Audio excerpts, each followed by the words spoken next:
இன்றைய தியானம். இதோ தேவன் மகத்துவம் உள்ளவர், அவர் ஒருவரையும் புறக்கணியார், மன உருக்கத்திலும் அவர் மகத்துவம் உள்ளவர். யோபு 36:5. ஆண்டவரும் இரட்சகருமாகிய இயேசு கிறிஸ்துவின் நாமத்தினாலே இந்த காலை வேளையிலே இன்றைய தியான நிகழ்ச்சியின் வாயிலாக உங்கள் ஒவ்வொருவரையும் சந்திப்பதில் நான் கிறிஸ்துவுக்குள் மிக்க மகிழ்ச்சி அடைகிறேன். பிரியமானவர்களே, யோபுவினுடைய சிநேகிதனாகிய எலிகு சொல்ற வார்த்தை தான் நம்ம இப்போ வாசிச்சோம். தேவன் மகத்துவம் உள்ளவர் என்று சொல்றார். 2 விஷயம் சொல்றார். முதல்ல தேவன் மகத்துவம் உள்ளவர், கடைசியா சொல்றாரு அவர் மகத்துவம் உள்ளவர். தேவன் மகத்துவம் உள்ளவர் அப்படிங்கிறத அவர் கண்டதுனால அவர் ஒருவரையும் புறக்கணியார் என்று எழுதி வைத்திருக்கிறார். மன உருக்கத்திலும் அவர் மகத்துவம் உள்ளவர். நம்முடைய தேவனுக்கு ஈடு இணையாக ஒருவரையும் நம்ம வைக்க முடியாது. பிரியமானவர்களே, நீங்கள் 138 சங்கீதம் 6 வாசித்து பார்ப்பீர்கள் என்று சொன்னால் தாவீது அழகா சொல்றார். கர்த்தர் யார்னா, அவர் உயர்ந்தவராயிருந்தும் தாழ்மை உள்ளவனை நோக்கி பார்க்கிறார், மேட்டிமையானவனையோ தூரத்திலிருந்து அறிகிறார். நம்முடைய கர்த்தர் உயர்ந்தவராயிருந்தும் தாழ்மை உள்ள என்னையும் உங்களையும் அவர் நோக்கி பார்த்ததுனால தான் இன்னைக்கு நாம் ரட்சிக்கப்பட்டு கர்த்தருடைய பிள்ளைகளாய் மாறி கர்த்தருக்காக எழும்பி பிரகாசிக்க கர்த்தர் கிருபை தந்திருக்கிறார். மேட்டிமையாக இருப்போமானா அவர் என்ன செய்கிறாராம்? தூரத்திலிருந்து அறிகிறாராம். அவர் உயர்ந்தவர் தான், ஆனால் யாரை பார்க்குறாரு? தாழ்மை உள்ளவனை நோக்கி பார்க்கிறார். தாவீது சொல்லும்போது சொல்லுகிறான், 22 சங்கீதம் 24 உபத்திரவப்பட்டவனுடைய உபத்திரவத்தை அவர் அற்பமாய் எண்ணாமலும் அருவருக்காமலும் தம்முடைய முகத்தை அவனுக்கு மறைக்காமலும் இருந்து தம்மை நோக்கி அவன் கூப்பிடுகையில் அவனை கேட்டருளினார். கர்த்தருடைய பிள்ளைகளே, அவர் மகத்துவம் உள்ளவர், ஒருவரையும் புறக்கணிக்கவே மாட்டார். நீங்கள் உபத்திரவத்தின் மேலே உபத்திரவத்தை கடந்து வந்துக்கிட்டு இருக்கிறீங்களா? உங்கள் உபத்திரவத்தை அவர் அற்பமாய் எண்ண மாட்டார், உங்களை அருவருக்கவும் மாட்டார், அவருடைய முகத்தை உங்களுக்கு மறைக்கவும் மாட்டார். நீங்கள் அவரை நோக்கி கூப்பிடும் பொழுது உங்களை அவர் கேட்டருள்வார். தாவீது தன்னுடைய வாழ்க்கையில் அனுபவித்ததை தான் அவர் எழுதி வச்சிருக்கிறார். அவர் மிகவும் காயப்பட்டார், வேதனைப்பட்டார். சொந்த பிள்ளையால், மாமனாரால், இன்னும் அவரை சுற்றி இருக்கிற மக்களால் அவர் மிகவும் நொறுக்கப்பட்டார். ஆனாலும் அவருடைய வாழ்க்கையில் தேவன் எவ்வளவு மகத்துவம் உள்ளவர், மன உருக்கத்தை அவருக்கு எப்படி வெளிப்படுத்தினார் என்பதை அனுபவித்துத்தான் அநேக சங்கீதங்களை எழுதி வைத்திருக்கிறார். கர்த்தர் உயர்ந்தவர். பிரியமானவர்களே, உயர்ந்தவராய் இருந்தும் தாழ்மை உள்ள உங்களை என்னை அவர் 24 மணி நேரம் நோக்கி பார்த்து கொண்டிருக்கிறார். நம்மளை மட்டும்தான் நோக்கி பார்த்து கொண்டிருக்கிறார். ஆகவே கவலைப்படாதீங்க பிரியமானவர்களே.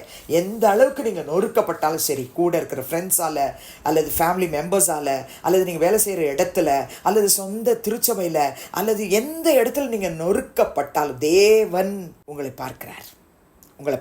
உங்களை தாழ்த்தும் பொழுது உங்களை பார்க்கிறார். உங்கள் உபத்திரவத்தை அற்பமாக எண்ண மாட்டார். 147 சங்கீதம் 5 கர்த்தரை குறித்து சங்கீதக்காரன் எழுதும் பொழுது, நம்முடைய ஆண்டவர் பெரியவரும் மகா பலம் உள்ளவருமாய் இருக்கிறார், அவருடைய அறிவு அளவில்லாதது. மகத்துவம் உள்ள கர்த்தர், அவர் பெரியவர். நம்மாண்டவர் பெரியவர், அவர் மகாபலம் உள்ளவருமாயிருக்கிறார், அவருடைய அறிவு அளவில்லாதது.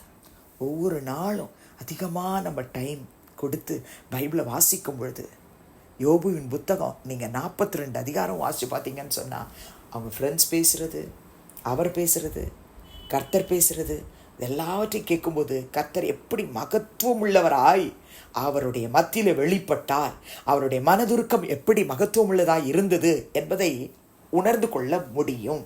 கர்த்தருடைய பிள்ளைகளே, அப்போஸ்தலனாகிய பவுல் 1 கொரிந்தியர் 1 அதிகாரம் 24 28 வரைக்கும் உள்ள வசனத்தில் மிக தெளிவாக தேவனாகிய கர்த்தர் எப்படிப்பட்டவர்களை தெரிந்தெடுத்திருக்கிறார், எப்படிப்பட்டவர்களுக்கு கர்த்தர் தம்முடைய கிருபையை கொடுக்கிறார்ன்றதை ரொம்ப தெளிவாக எழுதுகிறார். பிரியமானவர்களே, நீங்கள் கர்த்தராகிய இயேசு கிறிஸ்துவினுடைய தேவ பலனையும் தேவ ஞானத்தையும் யாருக்கு அதிகமாக கொடுத்துருக்கிறாருன்றதை நீங்கள் 27-28 படித்து பார்த்தீங்கன்னா, ஞானிகளை வெட்கப்படுத்தும்படி தேவன் உலகத்தில் பைத்தியமானவைகளை தெரிந்து கொண்டார், பலமுள்ளவைகளை வெட்கப்படுத்தும்படி தேவன் உலகத்தில் பலவீனமானவைகளை தெரிந்து கொண்டார், உள்ளவைகளை அவமாக்கும்படி உலகத்தில் இழிவானவைகளையும் அற்பமாய் எண்ணப்பட்டவைகளையும் இல்லாதவைகளையும் தேவன் தெரிந்து கொண்டார் என்று எழுதி வைத்திருக்கிறார். கர்த்தருடைய பிள்ளைகளே, உங்களையும் என்னையும் நான் அந்த இடத்துல என் பேரை போட்டுக்குவேன் பிரியமானே.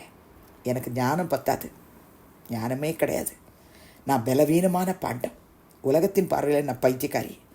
ஆனால் தேவனாகிய கர்த்தர் அற்பமாய் எண்ணப்பட்ட என்னை அவர் தெரிந்து கொண்டிருக்கிறார். தெரிந்து கொண்டு மகத்துவமுள்ள கிரியைகளை என் வாழ்க்கையில் அனுபவிக்க செய்து கொண்டிருக்கிறார். நான் ஒவ்வொரு நாளும் ஆண்டவருக்கு சாட்சியை சொல்ல முடியும். அவர் மகத்துவம் உள்ளவர். அவர் என்னை புறக்கணிக்கவில்லை. எல்லாரும் புறக்கணிச்சாங்க, ஆனால் அவர் என்னை புறக்கணிக்கலை. தேவன் அவருடைய பிள்ளையாகி என்னை அவரோடு சேர்த்து கொண்டார். பிரியமானவர்களே, புறக்கணியாமல் அவருடைய மகத்துவத்தை எனக்கு ருசிக்க வைத்தார், உணர வைத்தார், மற்றவங்களுக்கு சொல்ல வைத்தார். என்னோடு சேர்ந்து நன்றி சொல்லி அந்த மகத்துவமுள்ள தேவனை நோக்கி பார்த்து ஸ்தோத்தரித்து ஜெபிப்பீர்களா? பரலோக பிதாவே, இயேசுவின் நாமத்தில் உம்முடைய சமூகத்துக்கு நாங்கள் வருகிறோம். யோபு 36:5 படி, எங்கள் தேவன் நீர் மகத்துவம் உள்ளவராய் இருக்கிறதுக்காய் ஸ்தோத்திரம். ஒவ்வொரு கர்த்தருடைய பிள்ளைகளையும் இதுவரை நீர் புறக்கணியாமல் மன உருக்கத்திலும் நீர் மகத்துவம் உள்ளவர் என்பதை நிரூபித்து காட்டிக் கொண்டிருக்கிறதுக்காய் ஸ்தோத்திரம். நீர் உயர்ந்தவர் அப்பா, நீர் உயர்ந்தவர். ஆனாலும் தாழ்மையுள்ள எங்களை நோக்கி பார்க்கிறீர் என்று சொன்னீரே, கோடி ஸ்தோத்திரங்கள் அப்பா. எல்லாவற்றை காட்டிலும் உபத்திரவப்பட்ட எங்களுடைய உபத்திரவத்தை அற்பமாய் எண்ணாமல் அவற்றை நீர் அருவருக்காமல் உம்முடைய முகத்தை எங்களுக்கு மறைக்காமல் நாங்களுமே நோக்கி கூப்பிடும்பொழுது எங்கள் சத்தத்துக்கு பதில் கொடுக்கிற தேவனாய் இருக்கிறதுக்காய் ஸ்தோத்திரம். இந்த உலகத்தில் எல்லாரும் எங்களை பைத்தியம்னு தள்ளிவிட்டாலும் ஆண்டவரே, இழிவாய் பார்த்தாலும் அற்பமாய் எண்ணினாலும் எங்களை தேவனாகிய கர்த்தர் தெரிந்து கொண்டு உமக்காக இந்நாள் வரை பயன்படுத்தி கொண்டு வருகிறீர். அதற்காய் ஸ்தோத்திரம். உம்முடைய மகத்துவங்களை சொல்ல கர்த்தர்களை தெரிந்து கொண்டதுக்காய் ஸ்தோத்திரம். துதிகன மகிமை உமக்கு செலுத்துகிறோம் இயேசுவின் நாமத்தில் பிதாவே, ஆமென். கிறிஸ்துவுக்குள் பிரியமானவர்களே, இந்த நாளிலே கர்த்தர் தாமே உங்களோடு கூட இருப்பாராக, உங்களை ஆசீர்வதிப்பாராக, உங்களை நடத்துவாராக. ஆமென்.